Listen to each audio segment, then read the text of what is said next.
So let's have a little play with the universe and its creation theory. I think it was a Russian scientist, perhaps, the first one that said that all of the accretion theory is all about small particles, and it's quite a poetic dance, which is correct. But I think for a certain time frame, that is correct. And I think it was American scientists, I believe, then took it forward, and they couldn't make Uranus, Neptune, and all of those ones go away in the model, right? Because they're too big, yeah?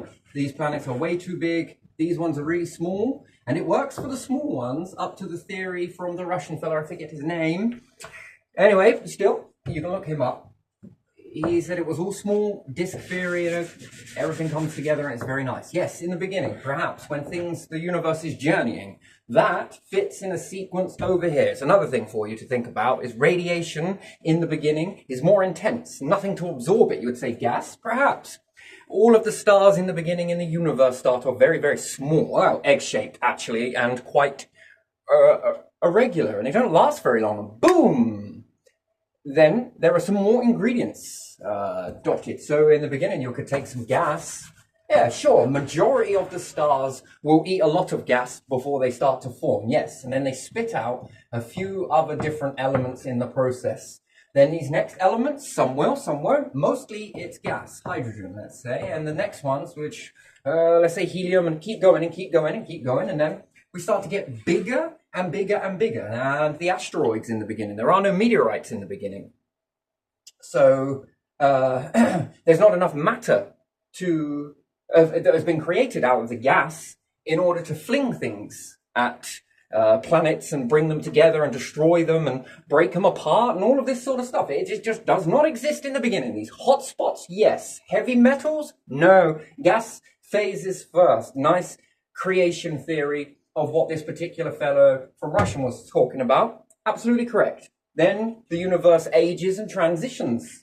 And as it does, the meteorites then start, and they start getting bigger and bigger and bigger. And slowly but surely, towards the end, we would look at that hydrogen is going to be less abundant. Stars still form, yes. Problem is, when they start to reach with too much iron, too much denser stuff, that's when stars can no longer form. Because there's too much junk, debris, and everything else, and fusion just will not come together. So in the beginning, yes, an abundance of gas. We'll say hydrogen being the predominant one. Towards this stage, not so much hydrogen is left. And the stars are making do of a bad situation, thankfully, for the black holes. The black holes come along and start to take some of this heavier and heavier objects. Also, when stars explode, how are we thinking about them exploding? Because the explosion of stars changes from each star demise per generation. Each one. It's evolving, basically. So the stars in the beginning do not explode the same way as the stars do now. And they throw out a lot more excess. They're living longer, as opposed to it being short, brief, boof. Then a little bit longer, boof. And eventually, with that running away, how long do you think that would take to reach to the stages that we are now? It would take an incredibly long time. It's a bit like this with life. Okay, so how do you age life forms? That's an interesting thing. That's fascinating, right? Okay, so life forms, and it doesn't matter what you do. We're gonna look at nature. Okay, it is highly advanced, but it is so dialed back. It has capabilities that would make most life forms now quite the thing. Animals, next in line. Why animals? Well, that's an interesting thing. They are diminished somewhat. They're more intelligent than nature. Yes, yes, yes, yes. But by and large, nature seems to be the one that is older, more wiser, got half the story. However, it seems very basic and it can't do a lot about its fate. However, it's got an ability to think long term. Been around a long time, it's got lots of wisdom. It nestles its safety features in lifting us up. And yes, there could have been a meteorite impact that took the dinosaurs out. However, the dinosaurs being big had to fall in order for humans to rise up. Nature is a very strange thing. It will not attack you in the moment that you damage it. No. It's over a long period of time of just slowly going at it. And before you know it, the plant from friend becomes enemy, and it becomes from helpful to the body and supportive to the body to becoming toxic. I can imagine life with dinosaurs bouncing around, not really giving much of a shit for nature. And I often wonder whether nature has got more of a leash around us than we care to imagine. And again, time is everything. When humans knock down, something else rises up. That's if something isn't already rising up already around us. Because if it is, it's going to be more problematic. Why? Because it's going to have more capabilities, faster intelligence, and it will make us look as primitive and as dialed back and as defenseless as nature. That's how intelligence works. As the universe is evolving, so are you. And here's another one to think about. So life forms that they have to be more able to do something about fate. Perhaps towards the end, this evolution that drives us all gets rather insecure. It is very insecure. It has to be. In order to do its job properly, it has to be very, very insecure. In order to save your life, it's got to be paranoid about death.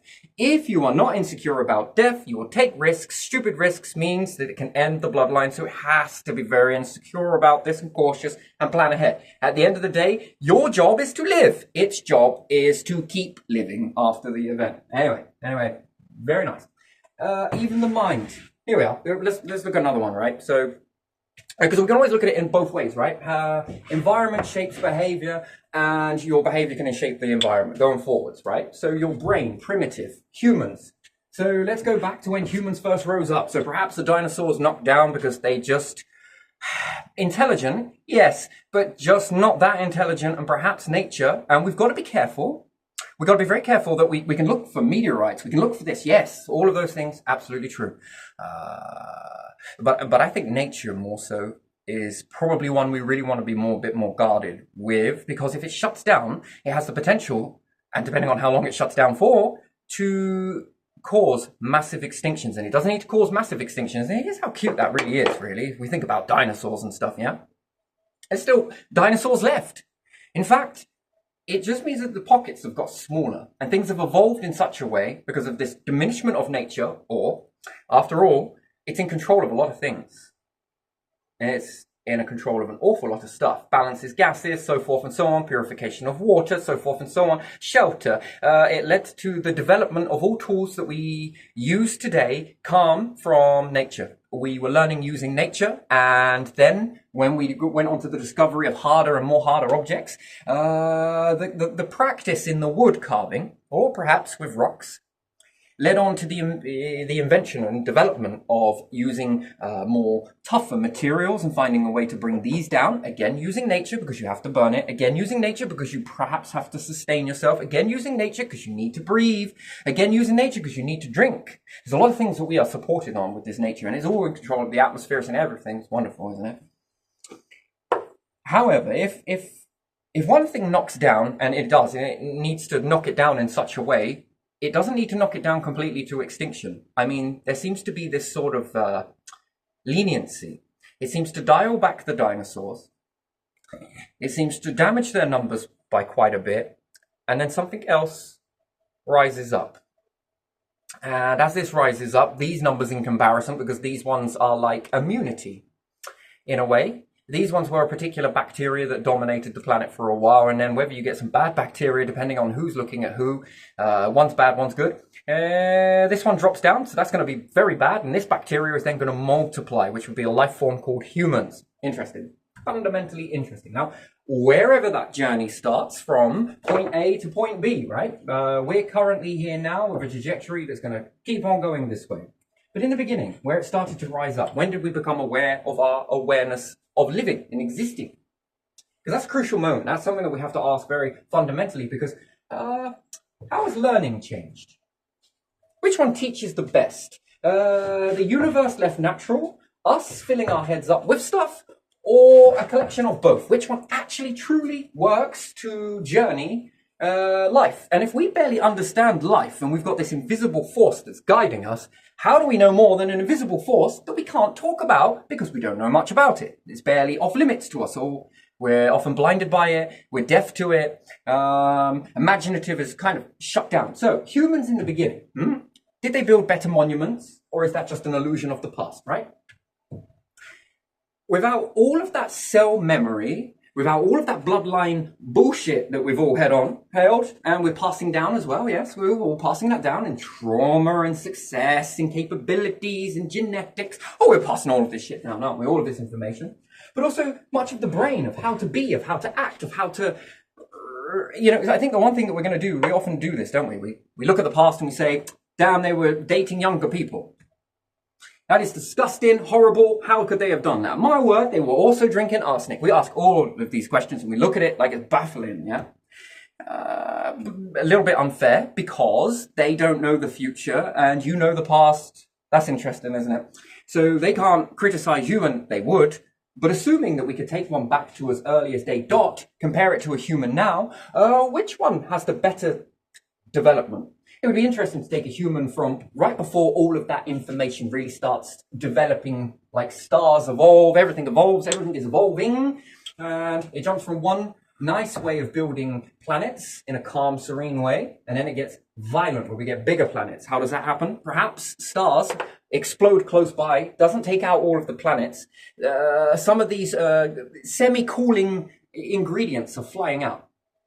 The bigger planets at the back are probably going to transform if they take a lot of this, because when the star explodes, I'm pretty sure it's going to end up shrapnel, but I don't think all of this stuff is small and it's not all gas. No, these are some very big chunks in multiple different chunks, fracture lines that pop out.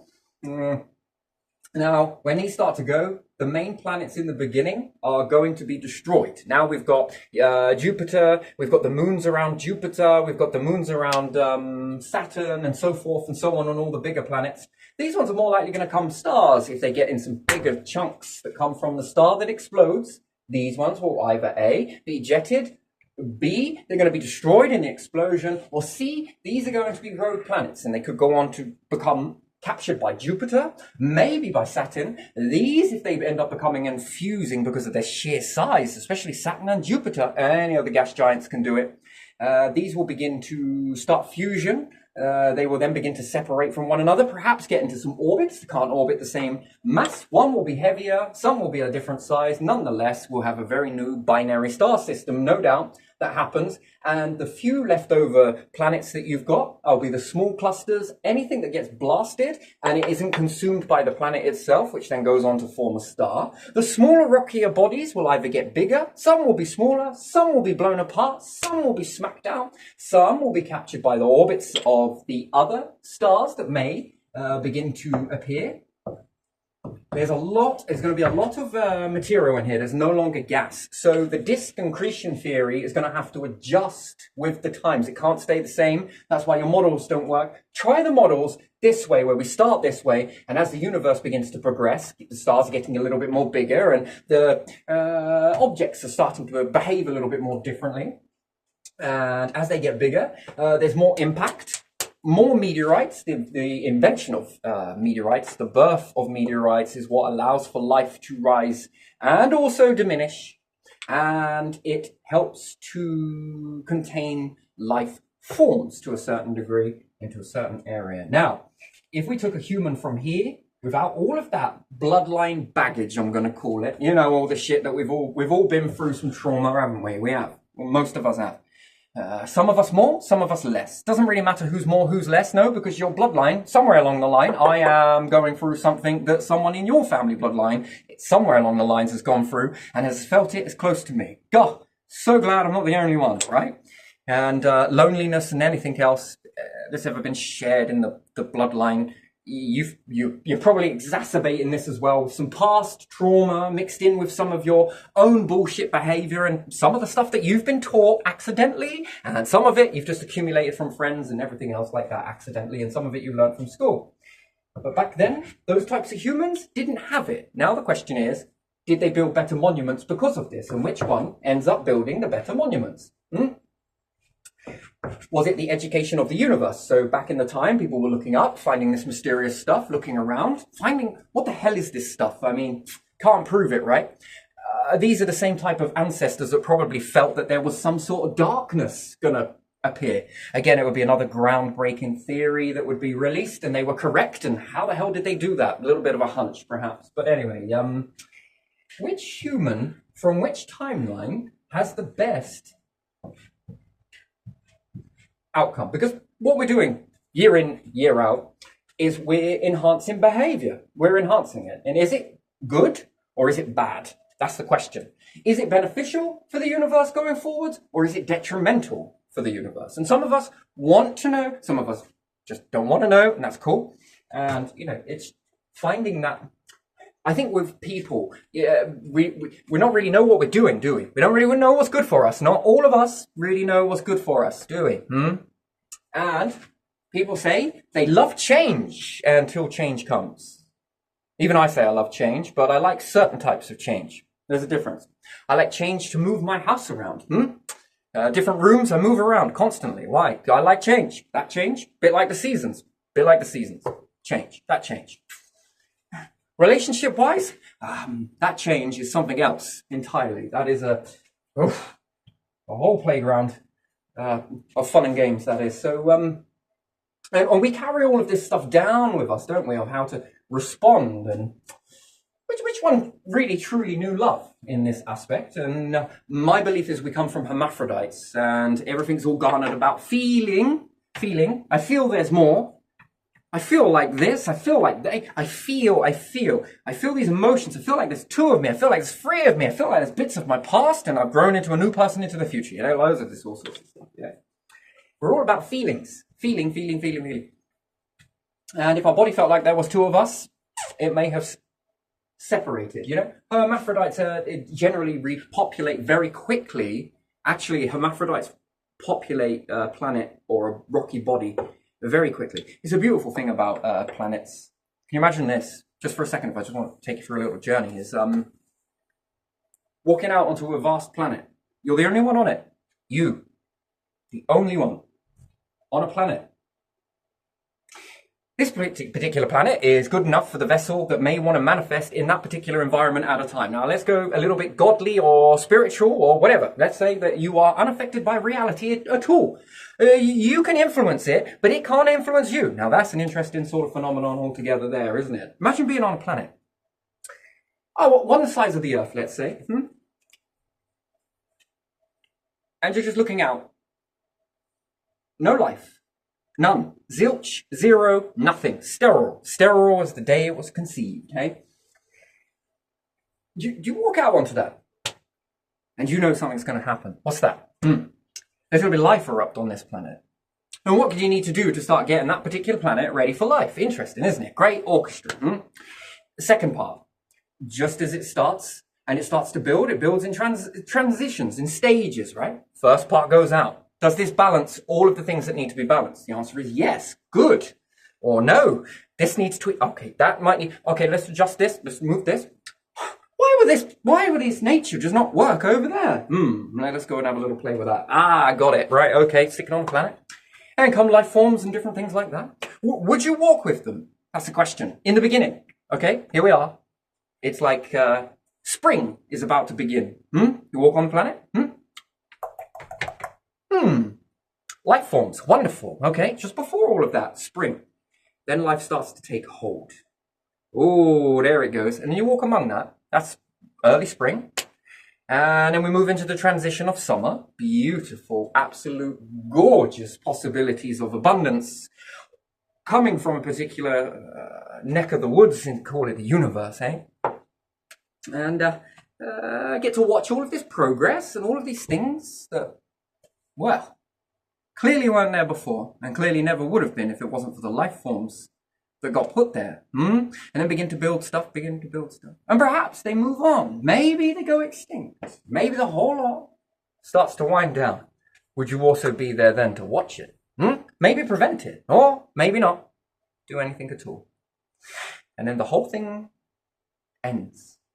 We move into winter stage once again, where only that is left is the sounds of the planet itself. Really? How do planets sound? Well, that's an interesting thing, isn't it, entirely?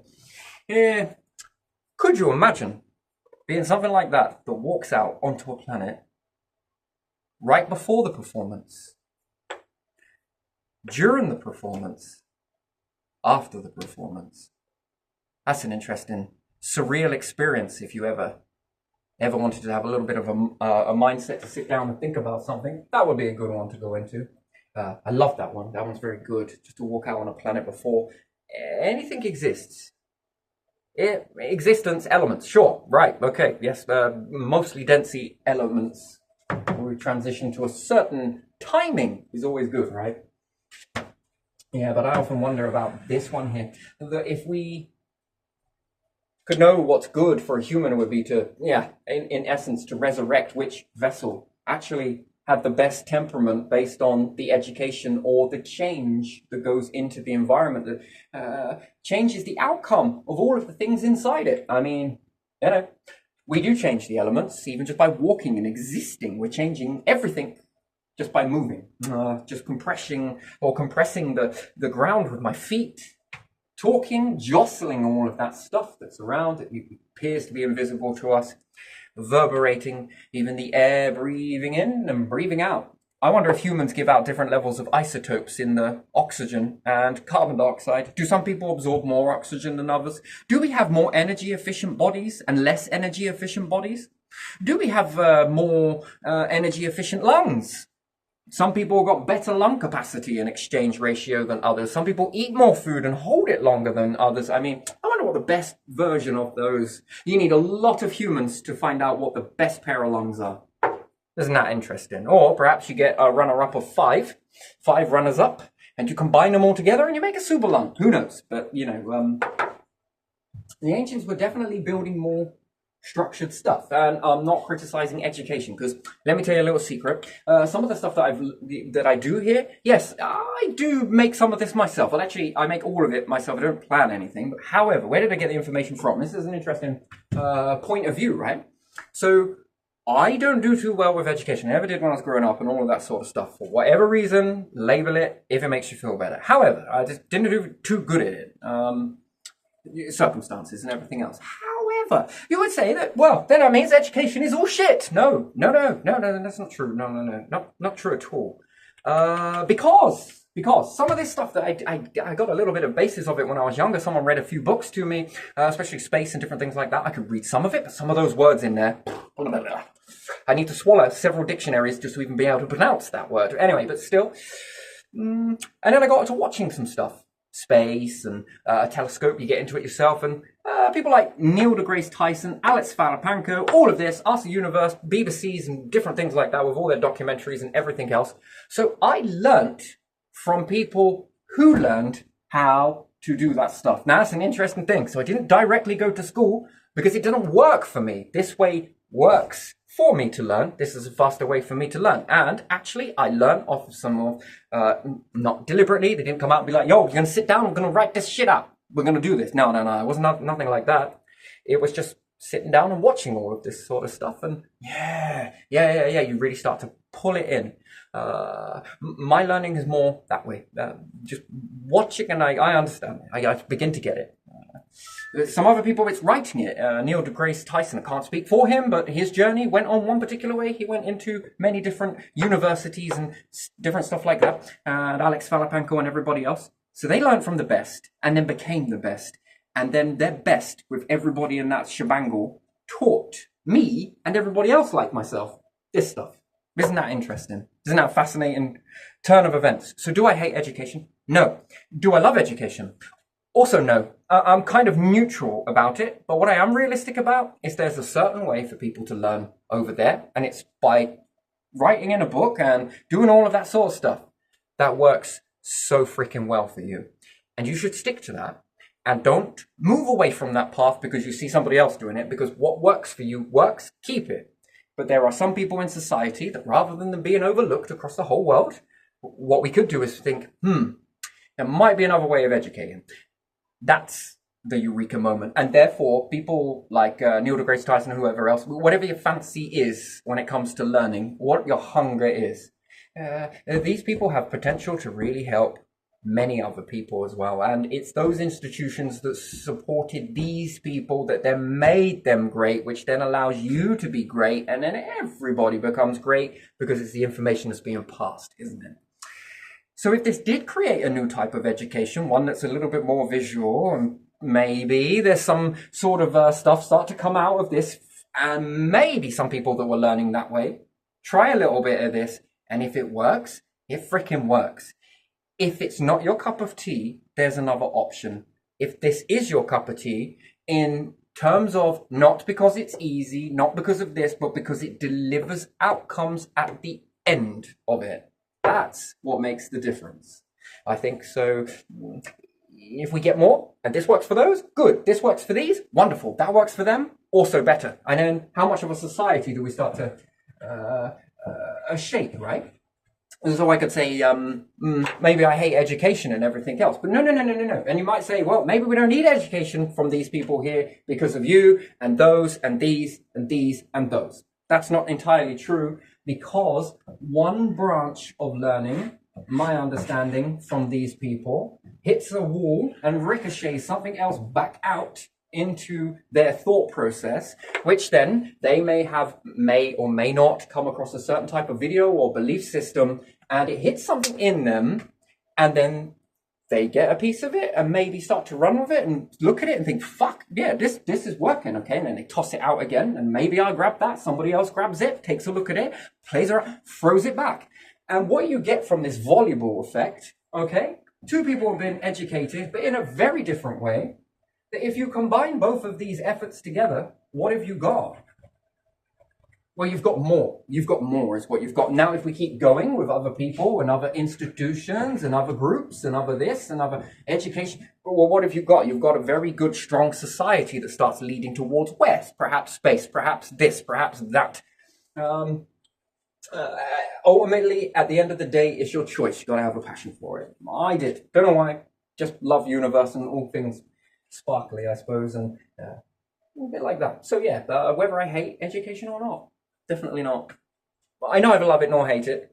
It's just one of those things that gets you by, you know. And yeah, so I'm not religious into all of this stuff. I only saw these things for a little while with Neil and Alex Falapanko, Laura Danley, I think these people were. So yeah, brilliant. And all the producers and people that put into making that sort of stuff, I think is brilliant. So lovely. Fundamentally lovely. So yeah, I didn't get all of this per se from them, but when I've watched little bits and pieces and I've picked up a few bits and pieces, here's my theory. There's yours. There's that. There's this. So I guess it's our theory. Wonderful, because it gets passed on for generations after the date if successful, yada yada yada. So yeah, which sort of human then, in that case, if we're imagining this scenario, keep adding and adding people, what about the mindset from here and a little bit of a mindset from here? And what's teaching us? Are we really teaching ourselves? Is something else teaching us? Is something else supposed to be teaching us, leading us somewhere? Where is that leading to? God, spirituality, life after this one, existing after this one. But there again, who knows? Yeah. Beautiful, beautiful, and beautiful. And yeah, anyway, if you want to hit on one more, what was it going to be? It was going to be something. Yeah, it was, wasn't it? Yeah, there we are. Yeah. So we're talking about universe and different things like that, and the Big Bang and the big implosion as well. So pop out, pop in. And here, look, this was interesting. I was doing this one this morning because I was just a little bit curious. So I made the universe in this shape. Doesn't matter. Make it into a square. Make it into a circle. Make it into a spiral for all I care. It doesn't really matter. The point is that let's say that this is a final black hole. Is this one? This is the unisphere. Okay. A finalized black hole, the whole universe expands out, lovely, wonderful, all comes together, bang, bang, bang, bang, bang, bang, bang, bang, bang, and until the black holes, galaxies start to merge together until you've got one supercluster of a massive black hole with a few bits perhaps orbiting it. In this state, the outer universe, this whole universe, appears to be a skin, a fabric, a neutral environment, if you like. Neutral meaning that it's neither is or isn't. And the whole space can only be space if you are inside something that means that there is an outside of something. It's the only way you can have space. If there was only a few black holes left and a few remnants orbiting around once, everything goes into the black hole. The universe is neutral ground, that stuff that we can't see, now becomes an atmosphere. And depressurization cannot pressurize. And we've got pressurization of a core going on, and instability. So we could look at the universe as being neutral. The skin, whatever it is that you want to say that contains it, is now depressurization that's now pressurizing. Because the black hole has got nothing to pull on. Nothing left to pull on, that is, except for this here. And it begins to squeeze it. But the core can't squeeze any more back without going past neutral. What's neutral? Hydrogen we want to look at is in two ways. We want to look at hydrogen minus and we want to look at hydrogen plus. And then we want to look at a great big neutral ground in the middle of the two of them. So the universe, yes, it starts from hydrogen, helium, blah, blah, blah. Let's keep going iron and blah, blah, blah. Let's keep going even further than that, beyond the universe. Yes, it keeps running off that way. And yes, black holes will bring it back to here. However, to go beyond the neutral point, the bound, is a tug of war that starts to happen. Now the universe's structure acts as an atmosphere, but it's depressurized. So it can't act as an atmosphere, but the black hole is pulling on this fabric and is trying to pull it. This causes a push, which then creates a push back, then a push in, then a push back. This goes back and forth a few times and either it will, this is it, this is a fascinating bit, 80% of this stuff versus 20% of this stuff.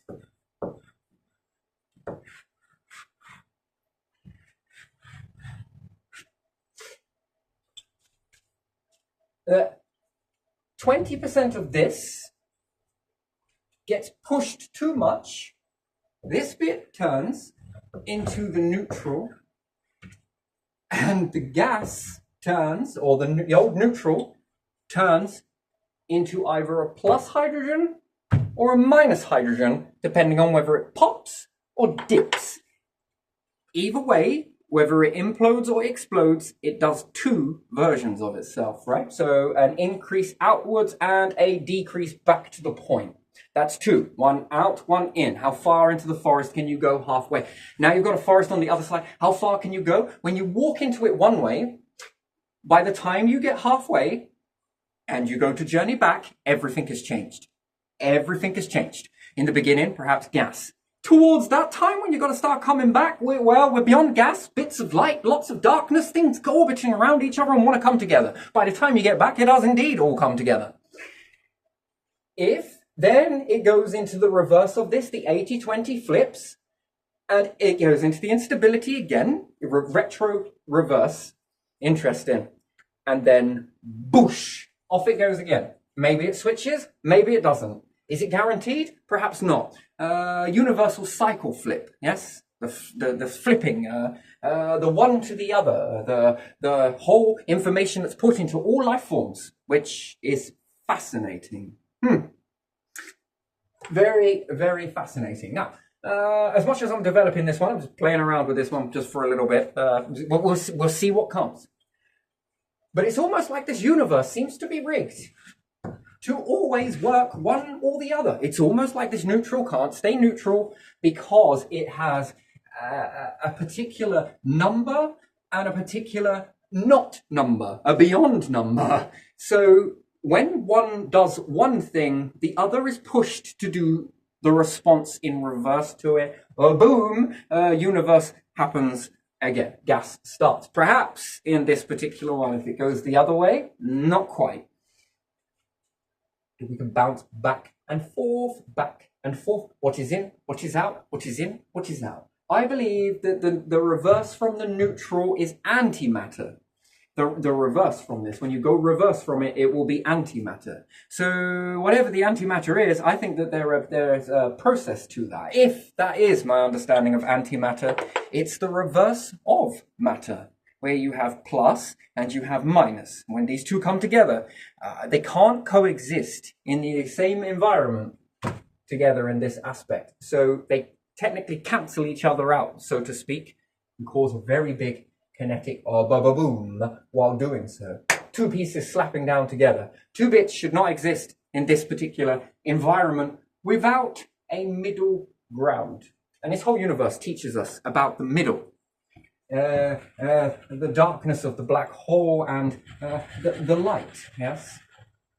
How does it feel to be stuck in darkness? I mean, okay. How does it feel to be stuck in constant light? Probably not good.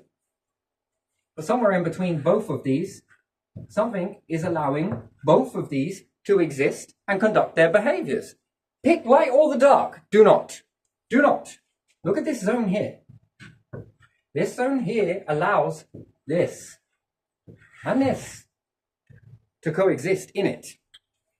What is this zone here that is so invisible, that is so deleted from our brains, our eyes, our perceptual reality, but yet there is this little hunch that has followed humans, most certainly on this planet, from the beginning up until now. Now, whether some people have felt it a little bit, now whatever you want to label that, God, spirituality, anything, whatever you want to call it, that, so invisible, yet so obvious in certain types of aspects of life, isn't it? It's like to act it feels embarrassing, but to not also feels like betrayal. That's an interesting sort of situation to be in. And why go to all of this attempt to hide it? We know that before life rises up, there are a lot of deals done. Nature, it shook its hand. A load of bacteria that allowed you to eat food, well, it shook its hand. All of the stuff that makes you up into your body. That's all took a good mutual agreement and shook a hand. We're nothing more, if you want to put it this way, is advanced elements. Interesting. Very advanced elements. Advanced evolution, in fact, because it got more intelligent. Advanced elements are more like nature and animals, wouldn't they? But advanced evolution on top of that, that's what intelligent life is. And then there's super advancements and keep going until this thing finally finishes. And you've got the winds down. Yeah, life is then, and over again it goes again. Only the best will do. Only the best will survive. But what does it need this best for?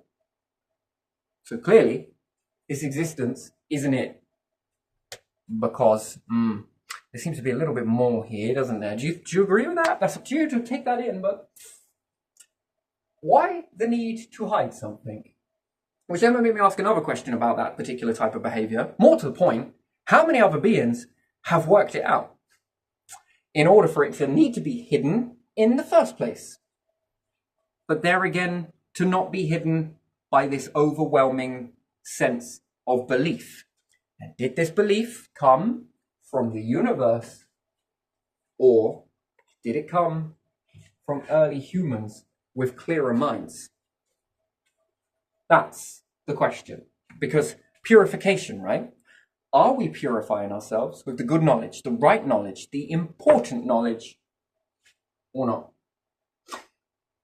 Here you are, through the past, everyone will argue who was right. Bring someone in the beginning of the universe and they will swear this place is swimming in sparkly, beautiful stuff you would call gas. Nothing but it. Few stars. What about the dark spots? Are you mad? What dark spots? They don't know what dark spots are. Oh, the dark spots are out. No, you didn't see any stars orbiting around certain object. Are you mad? Yeah, no, take a look at this. Oh, what is that? That's called a galaxy. Those things that you saw at that time, they progress into this. Wait a minute. You got a piece of a puzzle? Yeah. And you've got a piece of a puzzle? Yeah. How many before you? Another 1,000 bloodlines before, with another 1,000 pieces of a puzzle. Interesting, isn't it? The importance of resurrection and what pieces of the puzzle you need to collect, and more the merrier. After all, the universe is abundant. Could you imagine making all of this bigger? So much more bigger in size. That's an interesting thing to excel, isn't it? So yeah, I'm going to leave this one here. Just going to touch up on it. Meh. Yeah, I like that one. So, light or dark? Good or bad? I like it all. No, I'm gonna like it all. I need to like it all. You need to like it all. Everybody needs to like it all. Birth or death? All right, both.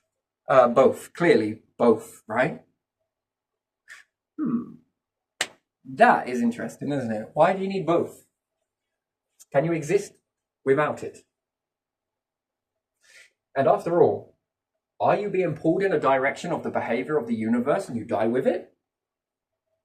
Or do you create your own behavior that states, I'm not taking a side, but what I am doing is going to be permanent in this cycle along with these? Because there's room, right? Is there? No? Would you? I mean, which life forms do you want? The ones that make it or the ones that don't? If this was your universe, assuming, what would you want? The ones that come to you, the ones that show promise, the ones that show something that goes on to something else without revealing too much. Shaping. For what? For who?